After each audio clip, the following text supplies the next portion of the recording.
చాలా రోజుల తర్వాత ఎట్టకేలకు అభిమానుల నిరాశకు బ్రేక్ పడింది. మెగా ఫ్యాన్స్తో పాటు సినీ లవర్స్ ఎంతో ఆసక్తిగా ఎదురు చూస్తున్న చిత్రం గేమ్ చేంజర్ నుంచి సెకండ్ సాంగ్గా మచ్చా మచ్చా సాంగ్ రిలీజ్ అయింది. రామ్ చరణ్, సెన్సేషనల్ డైరెక్టర్ శంకర్ కాంబినేషన్లో రూపొందుతున్న భారీ బడ్జెట్ చిత్రం గేమ్ చేంజర్. ఈ సినిమాలో కేఆర్ అద్వానీ హీరోయిన్. 2024 క్రిస్మస్ సందర్భంగా ఈ సినిమాను తెలుగు, తమిళ్, హిందీ భాషల్లో విడుదల చేస్తున్న విషయం మనకందరికీ తెలిసిందే. ఇదిలా ఉండగా సోమవారం ఈ మూవీ నుంచి రా మచ్చా మచ్చా అనే రీకల్ సాంగ్ రిలీజ్ చేశారు మేకర్స్.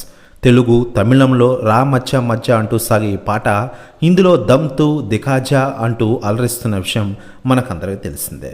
మరోవైపు ఈ పాట అత్యధిక వ్యూస్తో దూసుకెళ్తూ నెంబర్ 1 ట్రెండింగ్లో దూసుకెళ్తూ ఉండగా, ఇకపోతే ఈ పాటలో రామ్ చరణ్ స్టెప్లపై సెలబ్రిటీలు స్పందించారు. తాజాగా ప్రముఖ కొరియోగ్రాఫర్ ప్రభుదేవ గారు స్పందించారు. ఆయన మాట్లాడుతూ, రామ్ చరణ్ లేటెస్ట్ సాంగ్ని నేను చూశాను. గేమ్ చేంజర్ సినిమా కోసం నేను వెయిట్ చేస్తూ ఉన్నా. ఈ సినిమాలో తాజాగా రా మచ్చాలో రామ్ చరణ్ నటన డ్యాన్స్ చూసి నేను అదిరిపోయా. ఆ స్టెప్స్ ఏంటి రామ్ చరణ్, మతిపోయింది నిజంగా అంటూ సంచలన వ్యాఖ్యలు చేశారట ప్రభుదేవ గారు. ప్రతి వ్యాఖ్యలు వైరల్ అవుతున్నాయి టోటల్ తెలుగు ఇండస్ట్రీలో.